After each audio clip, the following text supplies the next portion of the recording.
Avant de commencer, j'aimerais vous demander un petit service. Je fais de mon mieux pour atteindre les 1000 abonnés, un objectif qui compte énormément pour moi.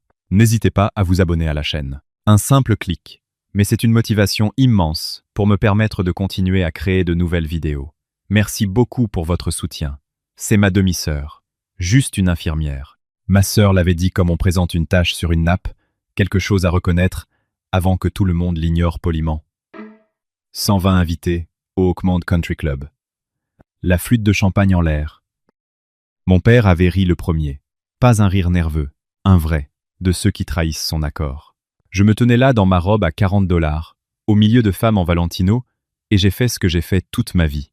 Je l'ai avalé. Mais ce que ma sœur ignorait, ce que personne à cette table n'ignorait, c'est que l'homme assis à la table d'honneur, le père du marié, celui qui signait les chèques pour tout ce mariage, j'avais tenu son cœur battant à main nue sur une autoroute, il y a 3 ans, et il était sur le point de s'en souvenir.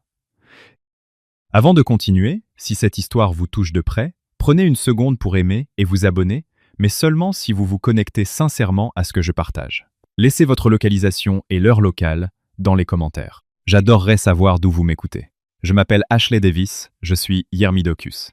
Je suis infirmière en traumatologie, et voici l'histoire de la façon dont le moment le plus cruel de ma sœur est devenu sa plus grosse erreur. Maintenant, revenons 3 semaines avant le mariage, le jour où l'invitation de Britney est arrivée dans ma boîte aux lettres. L'invitation est arrivée un mardi, coincée entre une facture d'électricité et un catalogue auquel je ne me suis jamais abonné.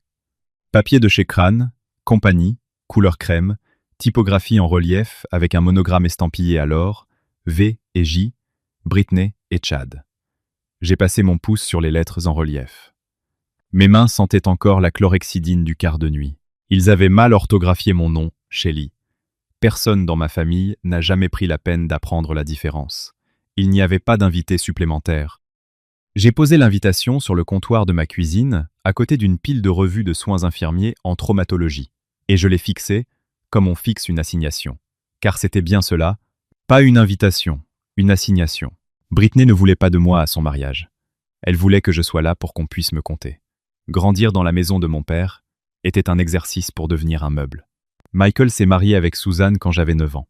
Britney en avait 12. Dès la première semaine, l'architecture de la famille a changé. La chambre de Britney avait un lit à baldaquin et un portrait encadré que Suzanne avait commandé à un artiste local.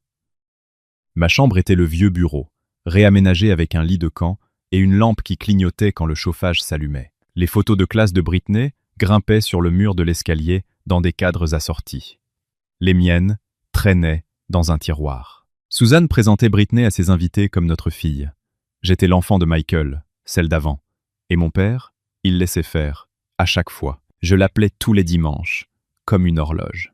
Il décrochait, disait « Salut Shell, on parle 90 secondes, puis je te rappelle. » Il ne le faisait jamais. 3 mois pouvaient passer sans que j'entende sa voix.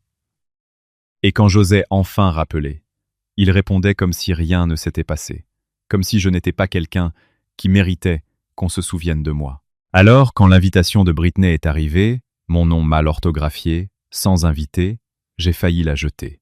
Failli. Puis, mon téléphone a sonné et c'était lui. « Britney veut que tu sois là », a dit mon père. Sa voix avait cette chaleur calculée qu'il n'utilisait que quand quelqu'un écoutait. Ça aurait dû me mettre la puce à l'oreille.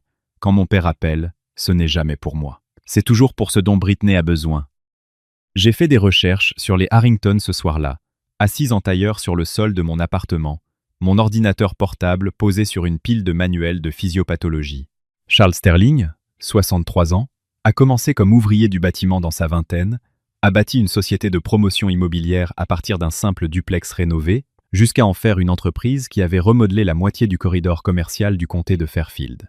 Un self-made man, le genre d'homme que les magazines décrivent comme discret dans sa richesse. Son fils, Chad, était un avocat d'affaires, diplômé de Georgetown Law, associé junior dans un cabinet de taille moyenne au centre-ville.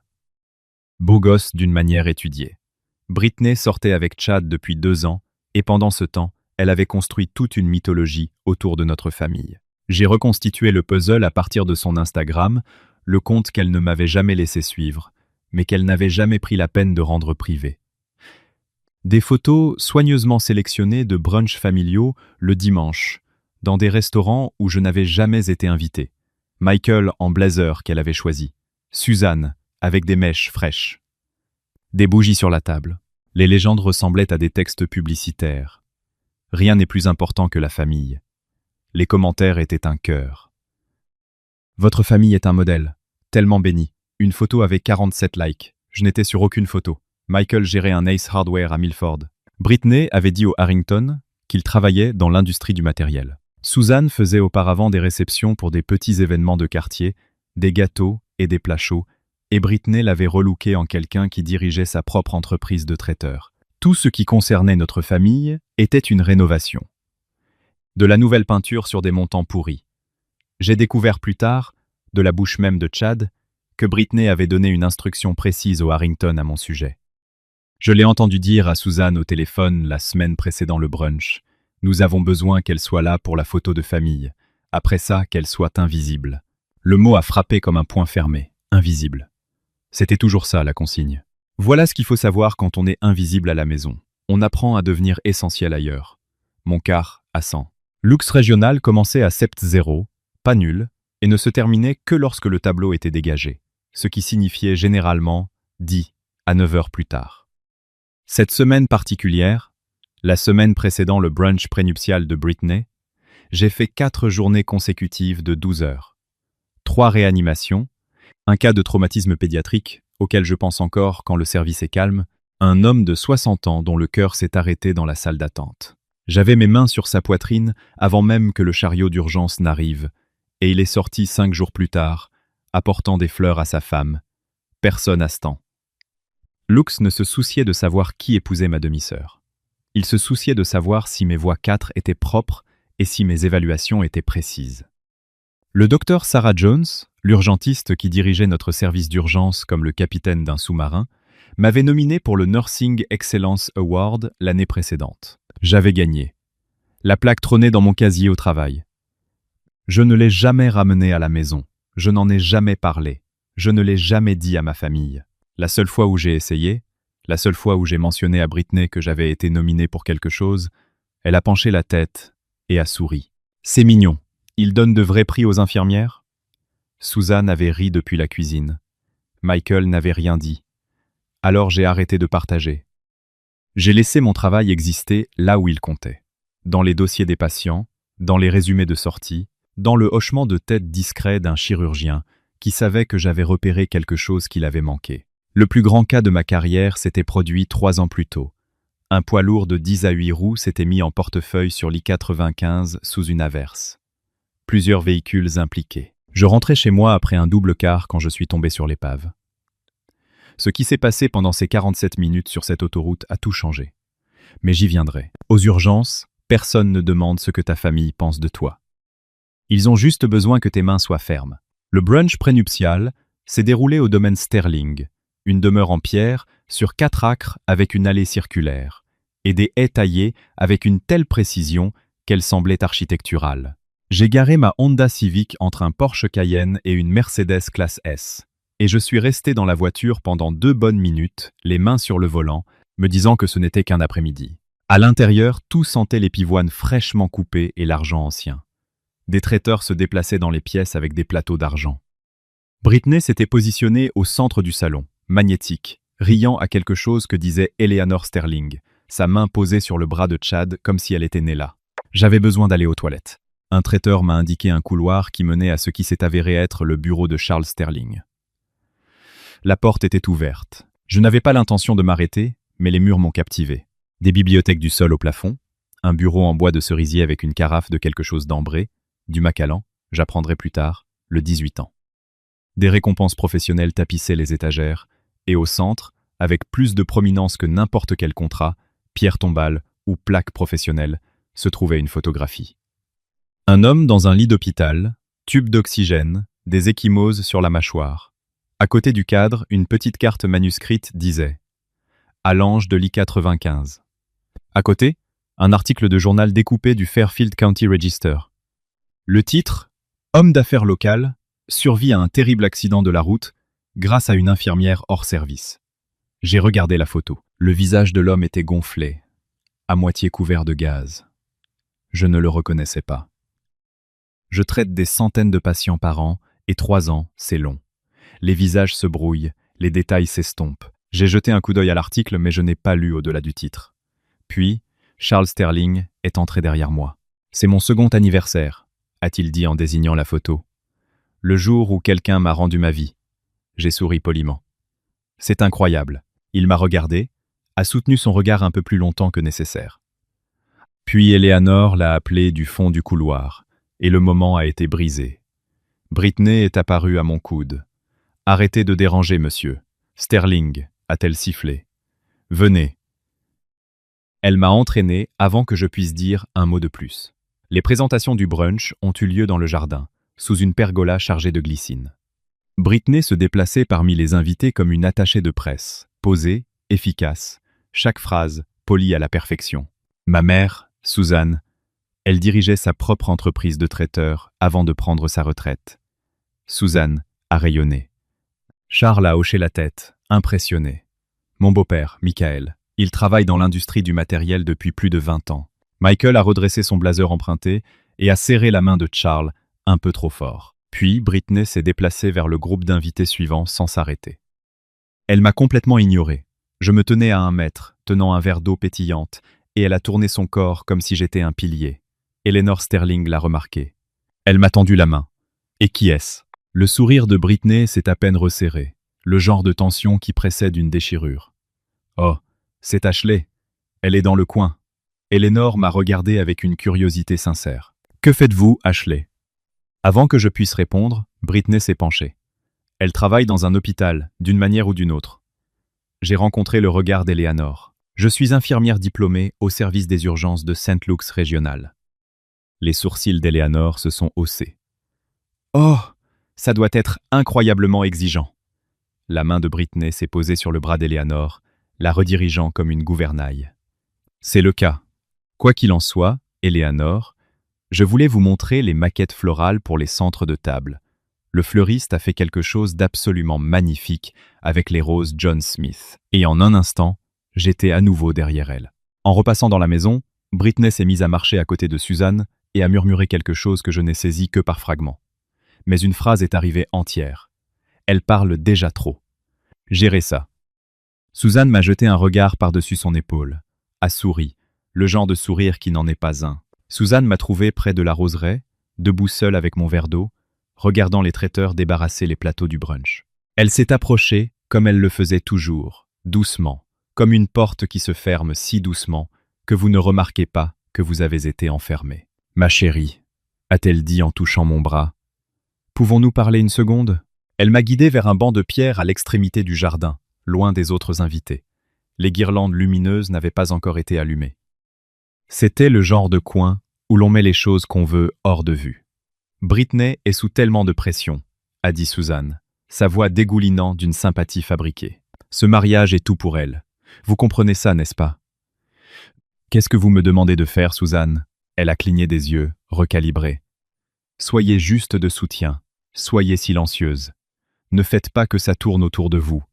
J'avais déjà entendu ce scénario à Thanksgiving, quand Britney avait annoncé ses fiançailles, et on m'avait dit de ne pas éclipser le moment en mentionnant ma nomination au Nursing Excellence Award. Pour le 60e anniversaire de Michael, quand Suzanne m'avait suggéré de passer juste pour un instant, afin que le photographe puisse prendre la famille immédiate. Lors de ma propre remise de diplôme universitaire, où Michael est arrivé en retard, a regardé son téléphone pendant la cérémonie, et est parti avant que je ne franchisse la scène parce que Suzanne avait une migraine. J'étais toujours la chose à gérer, la variable à contrôler. Je vous entends, Suzanne, et je dis, et je l'ai entendu, mot pour mot. Je suis rentré à l'intérieur et j'ai appelé mon amie May depuis le parking de l'hôpital, assise sur le capot de la Civic. Je ne sais pas pourquoi je suis venu, lui ai-je dit. Et puis je l'ai entendu. La voix de Britney, portée à travers une fenêtre ouverte.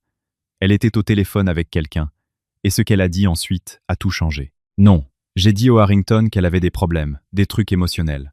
Ils ne poseront pas de questions. Je suis restée assise là. J'ai entendu chaque mot, et j'ai senti quelque chose se réorganiser dans ma poitrine. Pas se briser, se décaler. Des problèmes, des trucs émotionnels. Les mots ont tourné dans ma tête le reste de la journée. J'ai conduit jusqu'à la maison, en rentrant du brunch, les fenêtres baissées, l'air me fouettant le visage, comme s'il pouvait arracher la conversation de ma peau. Ça n'a pas marché. 2 jours plus tard, la confirmation est arrivée par accident. J'étais à la répétition. Une rapide séance au Oakmont Country Club pour chronométrer la procession. Et j'étais sorti prendre l'air.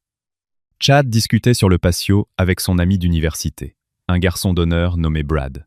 Il ne m'avait pas vu au coin de la rue. « Ouais », a dit Chad, décontracté, presque négligemment. « La demi-sœur de Britney a des problèmes personnels. Britney n'aime pas en parler. C'est triste. » Brad a murmuré quelque chose de compatissant. Chad a continué.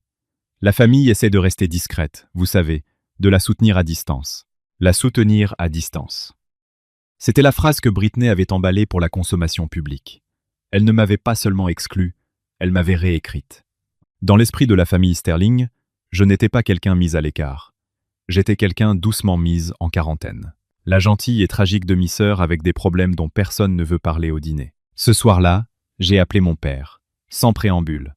Savais-tu que Britney avait dit au Harrington que j'avais des problèmes de santé mentale? Silence. Puis, un soupir. Le soupir particulier que Michael utilise quand il est pris sur le fait et qu'il veut avoir l'air fatigué plutôt que coupable. Elle protège juste l'image de la famille. Ashley, ne fais pas de scène. Protéger l'image de la famille de quoi? De moi. Tu déformes tout. Tu as cautionné ça?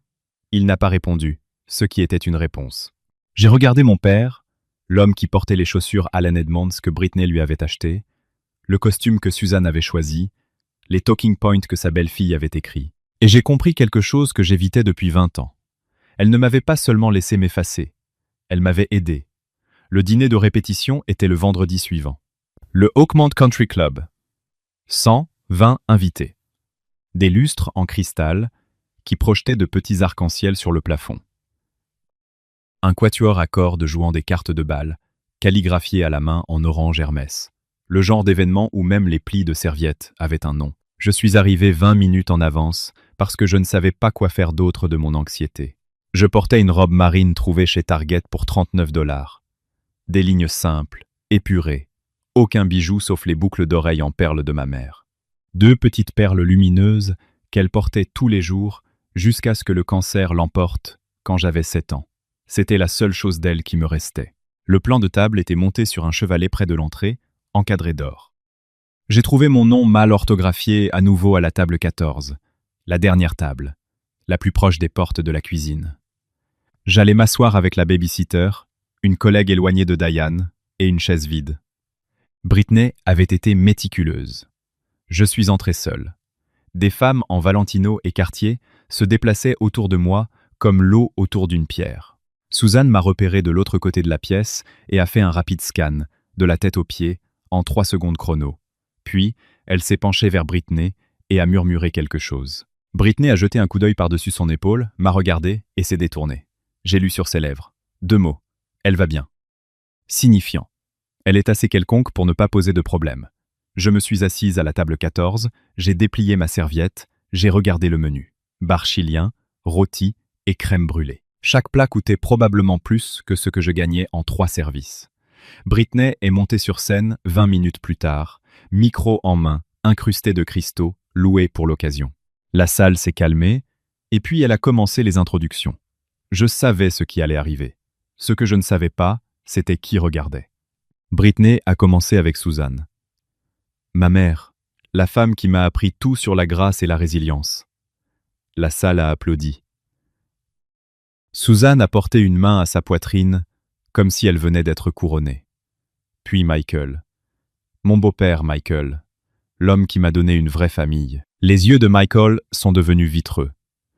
Il a levé son verre. La salle a suivi. Puis, ses demoiselles d'honneur, sa colocataire d'université, son patron dans l'agence d'organisation de mariage. Chaque introduction était un petit couronnement, poli, chaleureux, conçu pour impressionner les Sterling assis à la table d'honneur. Et puis, elle s'est tournée vers la table 14. Et voici, elle a fait une pause. La pause était calculée. Je le savais parce que je connaissais Britney. Et elle ne laissait jamais le silence non scénarisé. Ma demi-sœur, Ashley. Elle a fait une autre pause, une inclinaison de tête, un petit sourire performatif. Juste une infirmière, a-t-elle dit. Juste comme on dirait, seulement, comme une excuse pour quelque chose qu'on ne pouvait pas éviter. Puis rapidement, de toute façon, mon père a ri, un rire franc, plein, du genre que l'on donne quand une blague tombe exactement comme il faut. Suzanne a souri, un coin de sa bouche se soulevant de satisfaction, comme si une case avait été cochée. Quelques invités ont ri avec eux. Pas par cruauté, juste par réflexe. Quand la mariée rit, la salle suit. 120. Personne m'ont regardé pendant 3 secondes.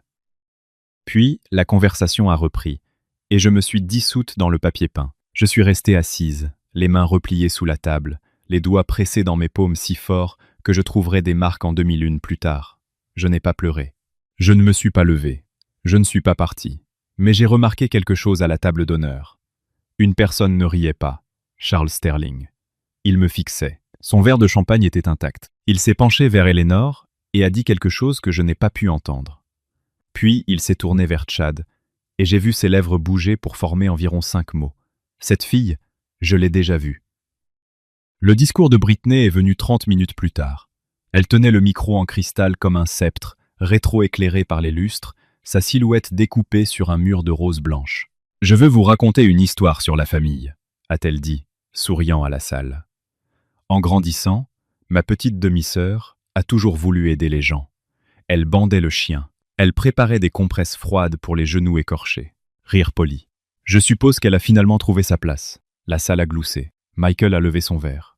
Suzanne a touché sa clavicule et a souri les yeux fermés, comme si elle savourait de la musique. Je suis restée assise à la table 14, les mains serrées autour d'un verre d'eau. La baby-sitter à côté de moi, une étudiante de première année, nommée Emily, m'a jeté un regard de côté avec l'expression que les gens arborent quand ils savent qu'ils sont témoins de quelque chose de laid et qu'ils ne veulent pas s'en mêler. Après le discours, une femme du côté de Brittany s'est approchée de ma table. Blonde, la quarantaine, bague de cocktail sur 3 doigts. « Alors, vous êtes la demi-sœur. Qu'est-ce que vous faites ?» Par exemple, vider des bassins ? Elle a ri de sa propre blague avant que je puisse répondre. Je l'ai regardée. Entre autres choses, mardi dernier, j'ai assisté à une thoracotomie d'urgence. Nous avons ouvert la poitrine d'un homme dans la salle de traumatologie et réparé un ventricule lacéré. Il a survécu. Le sourire de la femme s'est effondré. Elle a ouvert la bouche, n'a rien trouvé et s'est excusée. Britney est apparue en quelques secondes. « Ashley, n'ennuie pas les gens avec tes histoires de travail. » Qu'il est. Je n'ai rien dit. Je n'en avais pas besoin. Le silence après le mot « survécu » avait fait le travail pour moi. Mais de l'autre côté de la pièce, j'ai remarqué un changement. Chad, debout près du bar, regardait sa fiancée avec une expression que je ne lui avais jamais vue. Un léger pli entre ses sourcils. Le début d'une question qu'il ne savait pas encore poser. Britney m'a coincé dans les toilettes 1 heure plus tard. Comptoir en marbre blanc, distributeur de savon et Aesop, serviette en lin monogrammée pliée en éventail. Elle a fermé la porte derrière elle, et le son était très définitif. Écoute-moi. Sa voix était plate et claire, dépouillée de la performance qu'elle portait en public. Demain, c'est mon mariage. Mon mariage. Tu vas t'asseoir. Tu vas sourire. Tu ne diras rien. Ne parle pas au Harrington. Ne parle pas de ton travail. Ne parle pas. Point. J'ai rencontré ses yeux dans le miroir, encadrés d'or. Pourquoi leur as-tu dit que j'avais des problèmes de santé mentale, Brittany ? Elle n'a pas sourcillé, n'a pas nié. J'ai dit ce qu'ils avaient besoin d'entendre. Tu as menti à mon sujet. Je gère le récit. Tu crois que les Harrington accepteraient cette famille telle qu'elle, un gérant de quincaillerie et une infirmière ?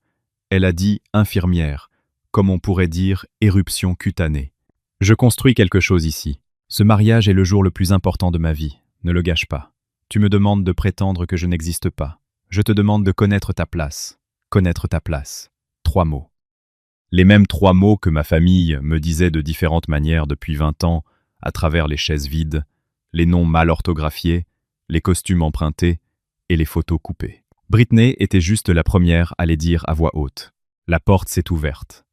Le visage de Suzanne est apparu lisse et alerte. « Tout va bien ici ?»« Juste des trucs de sœur », a dit Britney à la légère. Elle a lissé sa robe, ajusté son bracelet John Hardy, emprunté, je le sais, à une cliente. Suzanne a souri et a fermé la porte, scellant la conversation comme une lettre qu'elle avait co-signée. Je suis resté dans ces toilettes, entouré de marbre et de monogrammes, dans un espace qui coûtait plus que mon loyer mensuel, et j'ai pris une décision. Je ne savais pas quelle forme elle prendrait. Je savais seulement que demain, pour la première fois, je ne serais pas silencieuse. J'ai quitté le dîner de répétition tôt. Personne ne s'en est aperçu. Je me suis assise dans ma Civic sur le parking du Oakmont Country Club, coincée entre une Porsche Macan et un Range Rover noir, moteur éteint, les mains sur le volant. Le porte-clés avec l'inscription RN, un cadeau de l'équipe des urgences, après ma première année, a attrapé le lampadaire et a projeté un minuscule reflet sur le tableau de bord. Je pouvais rentrer chez moi. Je pouvais manquer le mariage. Je pouvais laisser Brittany avoir son jour parfait et retourner aux urgences où les gens avaient vraiment besoin de moi, où mon nom était correctement orthographié sur chaque dossier que je signais. Personne dans cette salle ne me manquerait. C'était tout l'intérêt de la table 14. J'ai appelé le docteur Sarah Jones. Elle a décroché à la deuxième sonnerie. Elle le faisait toujours, même hors service, parce que c'était Hélène. On t'appelle juste une infirmière. Sa voix était aussi stable qu'un scalpel. Ashley, tu as sauvé plus de vies en un an que la plupart des gens en une vie. Ne laisse personne te rapetisser. J'ai regardé par les fenêtres du sol au plafond de la salle. À l'intérieur, la fête continuait sans qu'une seule personne ne me manque. Et puis, j'ai vu Charles Sterling. Il était seul au bar, un verre à la main, regardant par la même fenêtre que moi. Pendant un instant, nos regards se sont croisés à travers la vitre dans le parking, et la distance entre ce que j'étais et ce qu'il pensait que j'étais. Puis mon téléphone a vibré. Un SMS d'un numéro que je ne reconnaissais pas. C'est Eleanor Sterling. J'ai eu votre numéro sur la liste des invités. Je voulais juste dire que je suis contente que vous soyez là demain. Charles vous demandait de vos nouvelles. Je l'ai lu 3 fois. Je n'ai pas compris pourquoi elle l'avait envoyé. Je ne comprendrai que demain. Mais quelque chose dans ce message, quelque chose dans la façon dont elle avait écrit, Charles vous demandait de vos nouvelles, m'a dit de rester. J'ai démarré le moteur, mais j'ai conduit vers chez moi, pas loin de demain. Vous savez, assise dans ce parking, j'ai failli partir. J'ai failli laisser Brittany gagner à nouveau. Et je pense que beaucoup d'entre vous connaissent ce sentiment. Ce moment où votre main est sur le volant et vous vous demandez « Est-ce que ça en vaut la peine ?» Si vous êtes déjà resté alors que tout en vous voulait partir, dites-moi dans les commentaires ce qui vous a fait rester. Et si cette histoire vous captive, cliquez sur s'abonner. La partie qui a tout changé arrive. Le mariage a eu lieu sur le domaine des Sterling. 200 invités, des arrangements floraux importés des Pays-Bas, des pois, des roses de jardin, du jasmin retombant. Brittany portait une robe de mariée, Rim Accra, qui captait la lumière de septembre et la transformait en quelque chose de sacré. Un orchestre à cordes jouait pendant la cérémonie. Un groupe de jazz s'échauffait derrière la tente pour la réception. L'ensemble avait l'air d'avoir été dirigé artistiquement. Je suis arrivé en avance, car je ne me faisais pas confiance pour venir du tout. Brittany m'a intercepté dans l'allée. « Pourquoi es-tu en avance ? Reste hors des photos jusqu'à ce que je t'appelle. » Elle m'a appelé une fois pour la photo de toute la famille. Le photographe m'a positionné à l'extrême bord, derrière l'épaule de Diane. J'ai vu la photo plus tard. Mon visage était coupé de toutes les versions que Brittany a publiées. À la réception, j'ai trouvé ma place, table 18, près de l'entrée de service. 2 des chaises à ma table étaient vides, des invités qui ne s'étaient pas montrés. La nappe était légèrement froissée. Le centre de table avait moins de tiges que les autres. J'avais été placé aussi près de l'invisibilité que la géométrie le permettait. Mais alors, Charles Sterling est apparu. Il faisait le tour de la salle, table par table, serrant les mains et remerciant les gens d'être venus. Quand il est arrivé à la table 18, il n'a pas serré ma main. Il a tiré une chaise et s'est assis. « Vous savez, a-t-il dit, en tournant lentement son verre, il y a 3 ans, j'ai failli mourir sur l'ICAD 2015. Un camion a percuté ma voiture de front. J'étais coincé, et pendant 47 minutes avant qu'une ambulance n'arrive, une personne m'a maintenu en vie. Il m'a raconté la pluie, le verre brisé, la femme qui a rampé à travers l'épave et lui a tenu la tête. Elle m'a parlé pour que je ne perde pas connaissance. Le secouriste a dit que si elle n'avait pas été là, je serais dans une boîte, pas à ce mariage. Mon cœur battait à tout rompre, mais je ne faisais toujours pas le lien. 3 ans, des centaines de patients, les visages se brouillent. Il m'a regardé. Je suis désolé. Vous me rappelez quelqu'un. Puis quelqu'un a appelé son nom de l'autre côté de la tente. Et il s'est levé, m'a serré l'épaule et est parti. Le discours de réception de Brittany fut son chef-d'œuvre. Elle se tenait au centre de la piste de danse, un micro sans fil dans une main, l'autre main sur son cœur. Et elle a remercié chaque personne qui l'avait jamais fait se sentir importante. Suzanne, mon roc, ma boussole, ma première meilleure amie. Michael, mon héros. L'homme qui m'a montré à quoi ressemble un vrai père. Ses demoiselles d'honneur, sa colocataire de collège, son patron, les garçons d'honneur de Chad, les Harrington, ma nouvelle famille, les gens que j'attendais de trouver toute ma vie. Elle a remercié le fleuriste, le traiteur, le quatuor à cordes. Elle a remercié la coordinatrice du lieu par son nom et son prénom. Elle n'a pas dit mon nom. Pas une seule fois, pas même en passant. 200 personnes ont applaudi. Suzanne a hoché la tête avec la satisfaction de quelqu'un qui regarde un plan s'exécuter à la perfection. Michael a levé son verre. Personne n'a remarqué l'omission, car on ne peut remarquer l'absence de quelqu'un que si l'on savait qu'il était censé être là. Je me suis assise à la table 18 avec 2 chaises vides et un centre de table qui se flétrissait déjà, et j'ai écouté ma sœur remercier chaque personne dans son orbite, sauf moi. Chad s'est penché vers Brittany après. Tu n'as pas mentionné Ashley. Brittany lui a touché la joue. Elle préfère que ce soit comme ça. Fais-moi confiance. Je suis allé aux toilettes, j'ai verrouillé la cabine, je me suis regardé dans le miroir, les boucles d'oreilles en perles de ma mère attrapant la lumière de la vanité, mes yeux secs, mon visage complètement immobile. J'ai touché les boucles d'oreilles. Maman aurait dit mon nom. Maman l'aurait dit en premier. La porte s'est ouverte. Eleanor Sterling est entrée. Elle m'a vu. Elle n'a pas prétendu ne pas m'avoir vu. Je t'ai remarqué. Tu n'as pas été mentionné, a-t-elle dit doucement. Ça va? J'ai l'habitude. Eleanor a soutenu mon regard. Personne ne devrait avoir l'habitude de ça. J'ai trouvé mon père sur le patio, appuyé contre la balustrade en pierre avec un verre de Macallan 25 versé du bar privé des Sterling, payé par l'argent des Sterling détenu dans le cristal des Sterling. Papa. Il s'est retourné. Il y a eu une lueur dans ses yeux. De la reconnaissance peut être. Ou le léger malaise d'un homme qui sait qu'on va lui poser une question qu'il ne peut pas éluder. Elle n'a pas dit mon nom devant 200 personnes. Michael a expiré par le nez. Ashley, ne fais pas ça ce soir. C'est le jour de Brittany. Quand sera mon jour, papa? Quand a-t-il été mon jour? Tu es dramatique. C'est exactement ce que Brittany dit à propos de. Il s'est arrêté. À propos de quoi? Que je suis instable? 2. 1. 2. 2. 2. 2. 2. 2. 2. 2. 2. 2. 2. 2. 2. 2. 2. 2. Quand sera mon jour? Papa. Quand a-t-il été mon jour? Tu es dramatique. Quand sera mon jour? Papa. Quand a-t-il été mon jour? Quand sera mon jour? Quand sera mon jour? Quand a-t-il été mon jour? Quand a-t-il été mon jour? Quand a-t-il été mon jour? Quand a-t-il été mon jour? Quand a-t-il été mon jour? Quand a-t-il été mon jour? Quand a-t-il été mon jour? Quand a-t-il été mon jour? Quand a-t-il... Que j'ai des problèmes? Tu leur as dit ça aussi, n'est-ce pas?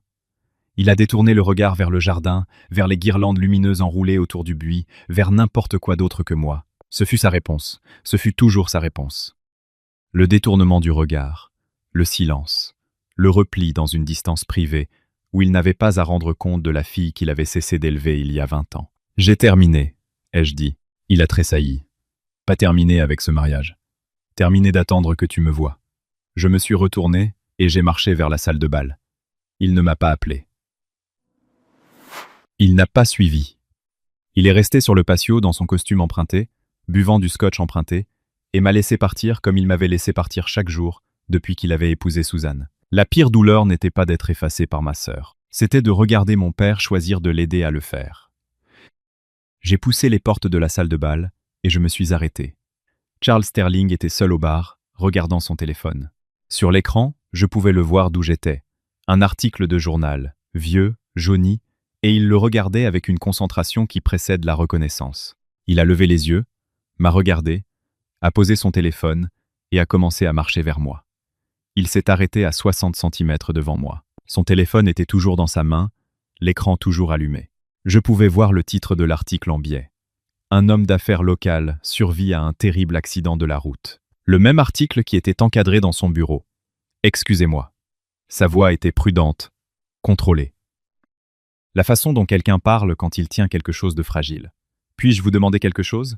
Où travailliez-vous il y a 3 ans? Saint-Lux régional, ai-je dit. Je le fais encore. Les urgences. Ce n'était pas une question. Oui.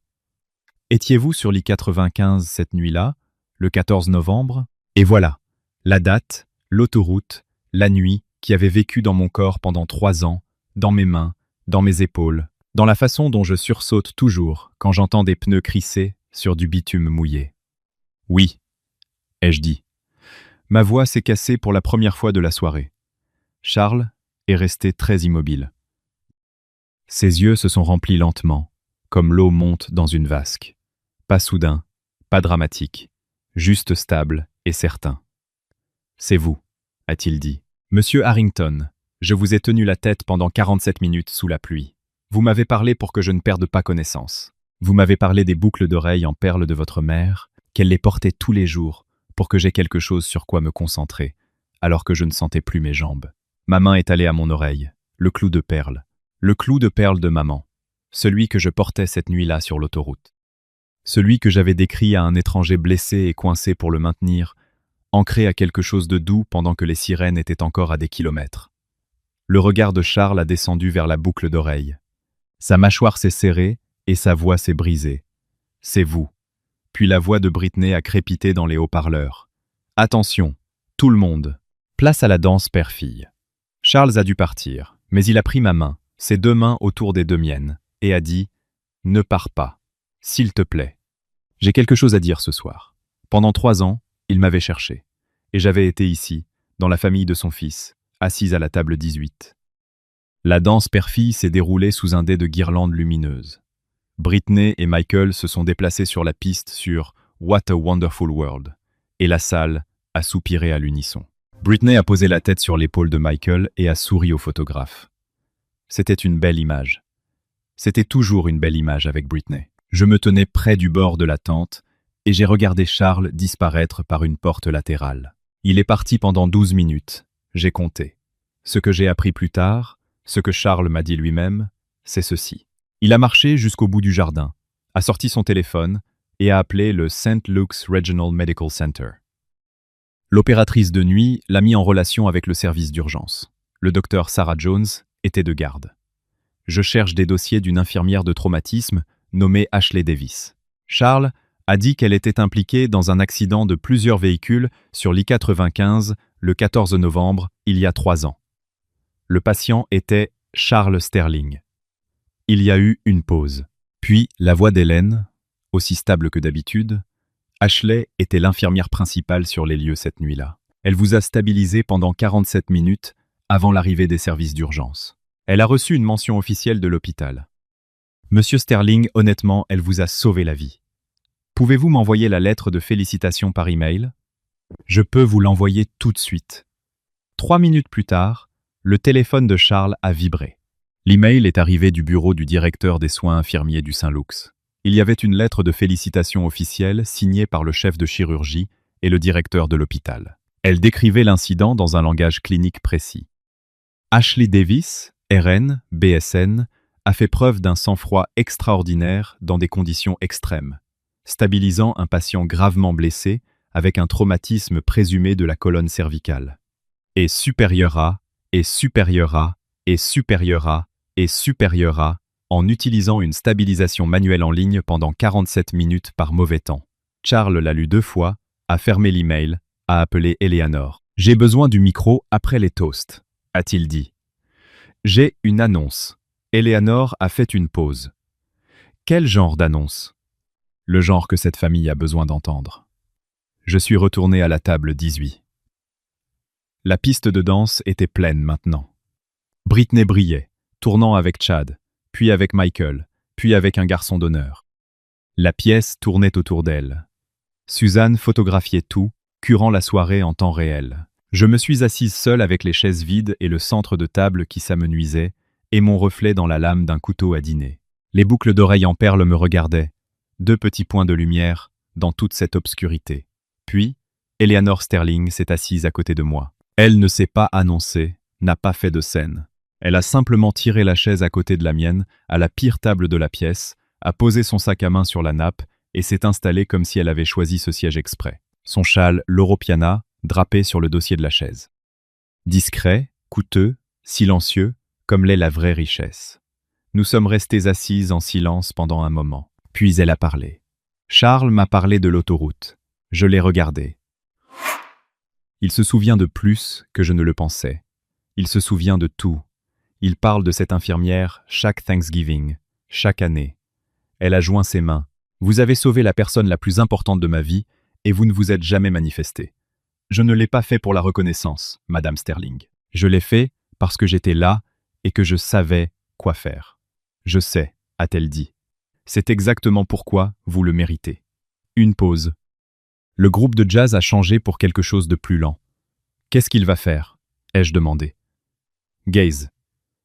Eleanor m'a regardé avec une expression que je n'avais pas vue diriger vers moi depuis très longtemps. Quelque chose de proche de la protection maternelle. Ce qu'il aurait dû faire s'il vous avait trouvé plus tôt. Elle s'est penchée et a couvert ma main avec la sienne. Et je l'ai laissé faire, car pour la première fois de la soirée, quelqu'un était assis avec moi qui voulait être là. Eleanor Sterling, une femme qui possède plus que la plupart des gens ne verront jamais, a choisi de s'asseoir à ma table vide. Et à ce moment-là, j'ai compris quelque chose. Le respect n'a rien à voir avec où l'on vous place. Il s'agit de savoir qui choisit de s'asseoir avec vous. Maintenant, la suite de cette histoire. J'ai encore des frissons en la racontant. Si vous voulez entendre ce que Charles a dit à cette salle remplie de monde, assurez-vous d'être abonné et continuez à regarder. Les toasts se sont terminés. Le groupe de jazz a baissé ses instruments. Émoulien, Coulien, Émoulien, Émoulien. Le MC s'est avancé, a ajusté son micro-revers et a souri. Mesdames et messieurs, le père du marié souhaite dire quelques mots. Applaudissements. 200 chaises ont bougé alors que les gens se tournaient vers la scène. Charles Sterling est entré dans la lumière, ressemblant à un homme qui attendait depuis 3 ans ce moment précis. Britney, debout près de la table à gâteaux, rayonnait. Elle a ajusté une mèche de cheveux et s'est penchée vers Chad. C'était la partie de la soirée qu'elle avait chorégraphiée. Le patriarche Sterling, louant sa nouvelle belle-fille, l'accueillant dans la famille, scellant l'image. Charles a serré le micro et n'a pas souri. La plupart d'entre vous savent. A-t-il commencé? Sa voix portant à travers la tente avec le poids de quelqu'un habitué à des salles qui écoutent, qu'il y a 3 ans, j'ai eu un grave accident sur la 108. Un tracteur semi-remorque s'est mis en portefeuille sur l'I-95 pendant un orage. Il a percuté ma voiture de front. Ma portière a été écrasée vers l'intérieur. Mes jambes étaient coincées. La colonne de direction pressait ma poitrine. Le silence tomba sur la pièce. Même les traiteurs s'immobilisèrent. Pendant 47 minutes, avant qu'une ambulance, qu'un secouriste, qu'un outil de sauvetage ne puisse m'atteindre, une personne m'a maintenu en vie. Une femme. Elle a rampé à travers les décombres, a tenu ma tête et mon cou immobiles pour que ma colonne vertébrale ne se fracture pas, et m'a parlé pendant les 47 pires minutes de ma vie. Il marqua une pause, parcourut la salle du regard. Britney souriait toujours, mais son sourire s'était figé. Elle n'était pas sûre de la direction que prenait la conversation. « Je ne l'ai jamais retrouvée », reprit Charles. L'hôpital a refusé de donner son nom. Réglementation sur la vie privée. J'ai cherché. J'ai engagé des gens pour chercher. J'ai créé une fondation en son honneur. Pendant 3 ans, je l'ai appelé l'ange de l'I-95. Il prit une inspiration. Ce soir, je l'ai trouvé. La salle retint son souffle. Charles se tourna et regarda droit vers la table 18. La femme qui m'a sauvé la vie, dit Charles, est assise juste ici, à la table 18. 200 têtes se tournèrent. 200 paires d'yeux se posèrent sur moi. La fille à la robe marine, à la table la moins bien placée. Celle avec la pièce maîtresse qui s'affaissait et 2 chaises vides. Son nom est Ashley Hitner. Silence. Un silence physique absolu. De ceux où l'on peut entendre la glace fondre dans les verres. La voix de Charles ne faiblit pas. Il y a 20 minutes, la femme qui se tenait à côté de moi sur cette scène a présenté Ashley comme une simple infirmière. Il se tourna lentement vers Britney. Son sourire avait disparu. Son visage avait pris la couleur des nappes. « Laissez-moi vous dire ce que signifie une simple infirmière, » dit Charles, et sa voix s'abaissa pour prendre une tonalité grave et inflexible. « Cela signifie s'agenouiller dans du verre brisé sous la pluie à 23h0 la nuit. Cela signifie tenir la tête d'un étranger immobile pendant 47 minutes pour que sa colonne cervicale ne se brise pas. Cela signifie parler des boucles d'oreilles en perles de votre mère, celles qu'elle porte en ce moment même, pour maintenir un homme mourant conscient quand il n'y a plus rien à quoi s'accrocher. Il leva son téléphone. L'écran faisait face à l'audience. L'email de Sante. Lux, la lettre de combinaison, le sceau de l'hôpital. Ceci vient du centre médical Stan Lux. Une combinaison formelle, signée par le chef de chirurgie et le directeur de l'hôpital. Il est indiqué qu'Ashlener a fait preuve d'un calme extraordinaire, dans des conditions extrêmes, qu'elle a été la seule responsable de ma stabilisation jusqu'à l'arrivée des ambulanciers. Quelqu'un à une table du milieu commença à applaudir, puis un autre, puis une vague se leva de l'arrière, balayant tout, jusqu'à ce que presque tous les invités sous le chapiteau soient debout. Britney resta figée sur la scène. Michael avait posé son verre et me regardait avec une expression que je ne lui avais jamais vue. Quelque chose entre la honte et la crainte, comme s'il regardait un étranger qu'il aurait dû connaître. Chad se tourna vers Britney. Sa voix était basse, mais dans le silence elle portait. Tu m'as dit qu'elle avait des problèmes de santé mentale. Tu m'as menti. L'ovation debout s'effondra dans un souffle retenu. Tous les regards étaient fixés sur Britney. Chad se tenait à 1 mètre d'elle, les bras le long du corps. As-tu dit au Harrington qu'Ashley était mentalement instable?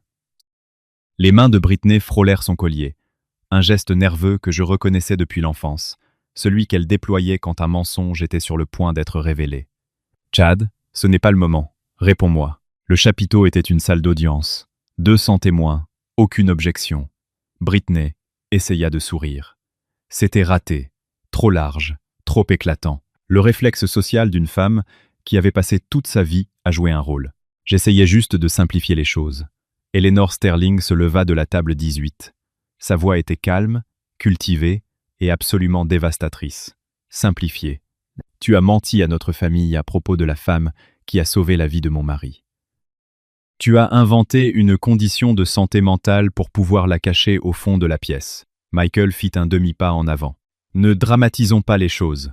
Charles l'interrompit sans hausser la voix. La voix tard. Michael fit un demi-pas. Michael, avec tout le respect que je vous dois, votre fille a inventé une histoire sur la santé mentale de votre autre fille pour manipuler ma famille. Ce n'est pas une question de proportion, c'est une question de caractère. Les yeux de Britney s'embuaient. Des larmes coulèrent, rapidement maîtrisées, celles qui apparaissent sur commande. Suzanne se dirigea vers elle, tendant la main, mais Britney repoussa la main de sa mère et sa voix se brisa en un son rauque. C'est sa faute, dit-elle en me désignant. Elle aurait dû rester invisible. Un murmure parcourut la salle, comme le vent dans des rideaux. 200 personnes l'entendirent. 200 personnes l'entendirent. La babysitter à ma table, les traiteurs près de la cuisine, Chad, Charles, mon père. Elle aurait dû rester invisible. Personne ne l'avait poussée à dire ça. Personne ne l'avait scénarisé, et c'est ce qui en faisait la chose la plus honnête que Britney avait dite de la soirée. Charles reprit le micro. La salle vibrait encore des éclats de Britney, mais il se tenait au centre, tel un homme qui avait surmonté des épreuves pires qu'un mariage qui tourne mal. La salle vibrait encore des éclats de Britney. « Je n'avais pas prévu de faire ça ce soir, » dit-il. Sa voix était un peu rauque sur les bords, comme les voix le deviennent quand l'émotion a été refoulée et qu'elle est enfin autorisée à remonter. Mais je pense que le moment ne pourrait pas être plus juste. Il se redressa, regarda la salle. Il y a 3 ans, après l'accident, j'ai créé la bourse Sterling Foundation First Responder Scholarship, 200 000 $ par an pour les infirmières et les ambulanciers qui font preuve d'un dévouement exceptionnel sur le terrain. Des murmures parcoururent le chapiteau. J'ai passé 3 ans à chercher la bonne personne pour recevoir le prix inaugural. J'ai regardé dans tout l'État, dans tout le pays, j'ai examiné des dizaines de nominations. Il secoua lentement la tête. Et elle était là, à la table 18, dans une robe à 39 $. Il descendit de la scène. Le projecteur le suivit, la même lumière qui éclairait la robe Réa de 12 000 $ de Britney, traquant maintenant un homme de 63 ans, se dirigeant vers le fond de la salle. Il s'arrêta à ma table, me tendit la main. Ashlener, au nom de la Sterling Foundation, je voudrais vous inviter officiellement en tant que première récipiendaire de cette bourse. Elle financera une certification avancée en traumatologie, une formation continue et tout ce dont vous avez besoin pour continuer à faire ce que vous faites. Je me levai. Mes jambes étaient instables, mais mes yeux étaient secs. Je pris sa main. La salle se leva avec moi, 200 personnes, une ovation debout qui fit trembler les mâts du chapiteau. Charles se pencha et dit doucement « Juste pour moi. Merci pour ma vie. » Derrière nous, Britney resta sur la scène, seule sous le projecteur qui ne lui appartenait plus. Son mariage, ses invités, sa scène, et la seule histoire que tout le monde retiendrait de cette nuit était celle qu'elle avait essayé d'effacer. Je n'ai pas sauvé M. Sterling pour la reconnaissance. Je l'ai sauvé parce que c'est ce que font les infirmières. Mais je ne prétendrai pas que ça ne compte pas, que quelqu'un l'ait enfin vue. Chad prit Britney par le bras et la conduisit à travers les portes vitrées vers la terrasse. Il ne la tira pas. Il n'éleva pas la voix, mais sa main était ferme, et Britney le suivit car pour la première fois dans leur relation, elle n'avait pas de scénario pour ce qui se passait. À travers le verre, les invités pouvaient voir leur silhouette, les bras de Britney croisés, les mains de Chad dans ses poches, puis dehors, puis passant dans ses cheveux, le langage corporel d'un homme qui réévalue tout ce qu'il croyait savoir. Des fragments de la conversation flottaient par la porte entr'ouverte. « Tu as dit à mes parents qu'elle était instable, » dit Chad. « Tu m'as fait croire que la belle-sœur de ma propre femme était quelqu'un à plaindre. Qu'y a-t-il d'autre que tu as menti? Tout ce que j'ai fait, c'était pour nous, Chad, pour notre image. Notre image? Je t'ai épousé parce que je pensais que tu étais gentil. Mon père a failli mourir, et la personne qui l'a sauvé était assise au fond de notre mariage parce que tu l'y avais mise. Elle n'est personne. Elle est la raison pour laquelle mon père m'a conduite à l'hôtel aujourd'hui. Elle est quelqu'un. » Silence. Puis la voix de Chad, plus basse maintenant, mais toujours audible. « Voici ce qui va se passer. Tu vas t'excuser auprès d'Ashley. Pas plus tard. Ce soir, devant les gens qui t'ont vu l'humilier. Chad, lundi matin, nous appellerons un conseiller conjugal. Nous commencerons la semaine prochaine. Tu ne peux pas être sérieux. Si je découvre que tu as menti sur quoi que ce soit d'autre, absolument quoi que ce soit, c'est terminé entre nous. » À travers le verre, je vis la posture de Britney changer. L'architecture confiante de sa colonne vertébrale s'adoucit en quelque chose que je ne lui avais jamais vu, de l'incertitude. Elle se tenait de l'autre côté du verre dans sa robe à 12 000 $. Et pour la première fois, son armure ne tenait plus. Je n'ai pas cherché mon père. Il m'a trouvé. J'étais sur le balcon, du côté opposé du domaine, loin du bruit, regardant le jardin, où les guirlandes lumineuses donnaient à tout un air de promesse. L'air du soir s'était refroidi, et je le sentais sur mes bras nus, et cela ne me dérangeait pas car au moins, c'était honnête. Ashley, je me retournai. Michael se tenait dans l'embrasure de la porte, son costume emprunté froissé, son visage défait. Il ressemblait à un homme qui venait de voir quelque chose s'effondrer, et qui réalisait qu'il s'y tenait. « Je ne savais pas, » dit-il. Dit-il. « À propos de l'autoroute? À propos de Charles? » Non. J'ai dit que tu ne savais pas, parce que tu n'as jamais demandé. Tu n'as jamais demandé ce qui s'était passé au travail. Tu n'as jamais demandé si j'allais bien. Tu n'as jamais rien demandé. Je pensais que je maintenais la paix. Tu maintenais Britney heureuse. Ce n'est pas la même chose. Il essaya de parler, et les mots se dissipèrent avant d'atteindre ses lèvres. Puis, il pleura. Mon père de 58 ans, debout sur le balcon d'un milliardaire dans un costume que sa belle-sœur lui avait acheté, pleurant comme s'il venait de réaliser que la maison était déjà en feu quand il a arrêté de vérifier les détecteurs de fumée. Je ne l'ai pas serré dans mes bras. Je suis resté où j'étais. Je ne te déteste pas, papa. Il y a longtemps. Puis-je arranger ça? Je ne sais pas, mais tu ne peux pas arranger ça en pleurant au mariage de Britney et en retournant à la normale lundi. Il s'essuya le visage avec le revers de la main. Britney m'a dit que tu serais plus heureuse si nous gardions nos distances. Et je l'ai cru, parce que c'était plus facile. C'était ça. 20 ans d'abdication, résumés en une phrase. Il n'avait pas été trompé. Il s'était porté volontaire. Je n'ai pas besoin de tes larmes, papa. J'ai besoin que tu te souviennes de ce sentiment un mardi ordinaire, quand Britney te demandera de faire semblant que je n'existe pas à nouveau. Il hocha la tête. Je retournai à l'intérieur. Britney revint dans la salle de bal 15 minutes plus tard. Son maquillage avait été retouché, mais ses yeux étaient rouges sous le correcteur. Et sa posture portait la rigidité d'une femme qui venait de recevoir un ultimatum de l'homme qu'elle avait épousé 3 heures auparavant. Chad marchait à ses côtés, sans la toucher, présent, mais séparé. Elle prit le micro, pour la 3e fois cette nuit. La première fois, elle avait présenté sa famille. La 2e fois, elle avait porté son toast. Cette fois, la salle savait ce qui allait arriver, et le silence était d'une autre espèce, attentif, judiciaire. Je dois des excuses à quelqu'un ce soir. Sa voix était fine. Elle parcourut la salle, comme si elle cherchait une stratégie de sortie, n'en trouva aucune. Ashley, je n'aurais pas dû te présenter comme je l'ai fait. Je suis désolé. Elle s'arrêta. La salle attendait. On pouvait entendre la glace. Eleanor parla de sa chaise. Sa voix était polie, précise et implacable. Et les mensonges sur sa santé mentale. La composure de Britney craqua. Une fracture visible comme une fissure dans de la porcelaine. J'ai dit au Harrington des choses sur Ashley qui n'étaient pas vraies. Je suis désolé pour ça aussi. Crom. Désolé. L'excuse atterrit dans le chapiteau comme une pièce jetée dans une cathédrale. Petite, dure, résonnant. Ce n'était pas suffisant, et tout le monde le savait. Mais c'était ce qu'une nuit pouvait extraire. Je ne suis pas allé sur la scène. Je ne l'ai pas serré dans mes bras. Je n'ai pas dit « je te pardonne ». Parce que le pardon n'est pas un réflexe. C'est une décision qui mérite du temps. J'ai croisé son regard à travers la salle et j'ai hoché la tête une fois. C'était tout. Chad se pencha vers le micro. « Ashley, ma famille te doit plus que des excuses. Et nous avons l'intention de te le montrer. » Britney se tenait à côté de son nouveau mari, entendant son propre mariage être réécrit en temps réel. Et pour la première fois de sa vie, elle n'avait aucun contrôle sur l'histoire. Elle s'excusa avec le même micro qu'elle avait utilisé pour m'humilier. Je n'avais pas besoin de l'entendre dire qu'elle était désolée. J'avais besoin qu'elle s'entende le dire.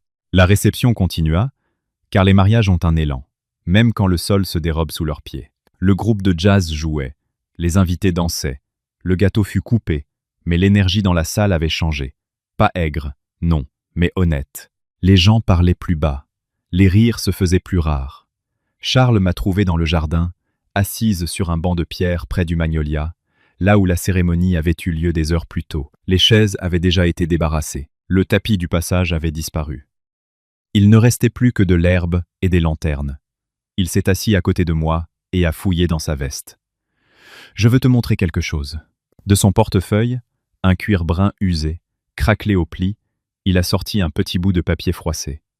Il l'a déplié avec précaution, comme on manipule quelque chose qu'on a porté trop longtemps pour le traiter brutalement.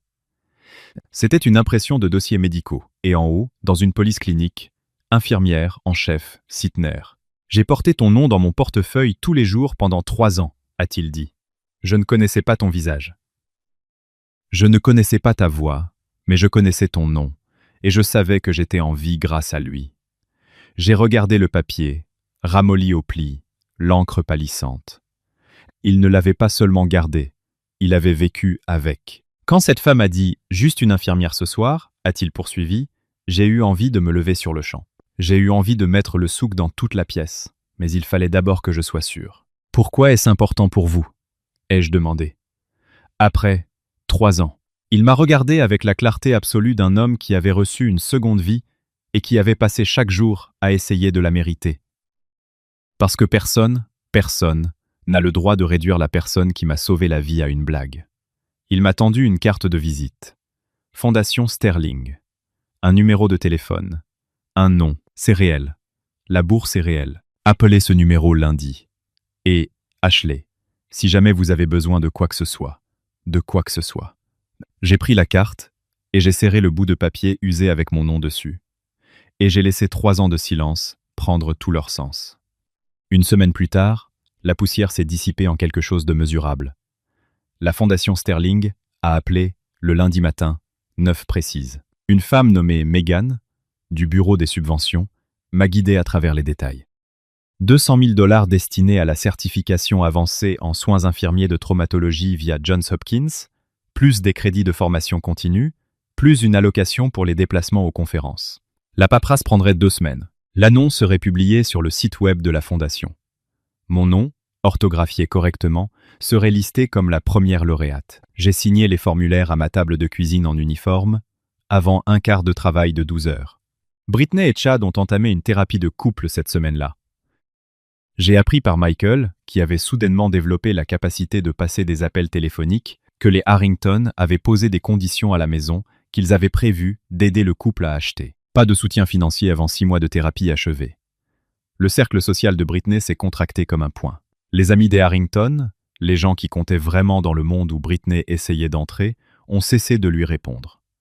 Ses photos de mariage sur Instagram sont passées de 800 likes à peine 100. La section des commentaires, autrefois un défilé d'emojis cœur, s'est tue. Michael m'a envoyé une lettre. Pas un texto, pas un email. Une lettre manuscrite sur du papier ligné, déchirée d'un bloc-notes jaune, d'une écriture que je reconnaissais à peine, car je ne l'avais jamais vue auparavant. Il a écrit sur le regret. Il a écrit sur les choses qu'il aurait dû dire à ma remise de diplôme, à la cérémonie de remise de mon diplôme d'infirmière, à chaque dîner où il avait laissé quelqu'un d'autre raconter ma vie. Il a écrit qu'il était désolé. Je l'ai lu. Je l'ai plié. Je l'ai rangé dans mon tiroir de chevet. Je n'ai pas répondu. Pas parce que je le punissais, mais parce que certaines excuses ont besoin de reposer avant de savoir si elles sont des graines ou juste des mots. Suzanne n'a pas appelé, n'a pas envoyé de message. C'était Suzanne. Quand il n'y avait plus rien à gagner, elle disparaissait, fidèle à elle-même jusqu'au bout. Les excuses de Britney ne lui ont rien coûté ce soir-là.